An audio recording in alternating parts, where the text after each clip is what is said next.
Hi, I'm Ron Futrell with Liberty.com. Okay, here we go. It's time for Barack Obama to get serious about the economy again and again and again and again. How can you tell he's really, really serious this time? Well, because he runs quickly to the podium and he yells like a preacher, okay? And he blames Republicans. Oh yeah, that's another thing he's doing. That silly story that he's got, that he's talking about all the time about the Republicans driving the car into the ditch. This is the same president who said he was going to be nonpartisan. Remember? The nonpartisan president. The great uniter. He can't stop blaming Republicans. And he's got this story about not giving the keys back or something like that. They say they want the keys back.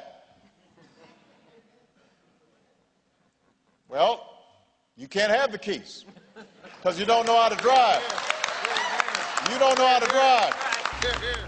Well, let's also correct this story. It was Barney Frank and Chris Dodd, both Democrats, who created the housing bubble, okay? They started the collapse, and Obama has been in either the Senate or the White House for 4 years running now. When does he start taking responsibility for some of this stuff? You know, one thing that the media doesn't do very well is remind the Democrats of things they have said in the past. So we're going to go ahead and do that here. Barack Obama, State of the Union, 2010. It was just last January, so it's easy to look up on the internet. You'll find it there. Just Google it. You'll be able to read it. Most of this speech dealt with the economy and the things he was going to do to fix the economy. In fact, he also said, Obama said this, the worst of the storm has passed in that speech. Boy, that sort of reminds you of Recovery Summer, doesn't it? They just keep saying these things, hoping that people will believe them. If only those statements were true. The storm has not passed, certainly, and it's gotten worse. All the so-called stimulus dollars that has been spent, and all we get from the White House is some sort of lame excuse saying, you know what, it would have been worse had we not acted. You know, it would have been much worse had we not done this or this or this. Okay, let's say that. How about this? What if George Bush said it would have been worse? Saddam Hussein might have killed 1 million people by now had he not taken him out. Maybe Bush should put that in his book in November. Anybody going to buy that? Maybe we should just say the Lakers would have won more championships had they kept Shaq and Kobe, both. Maybe they'd have 4 or 5 banners by now, consecutive.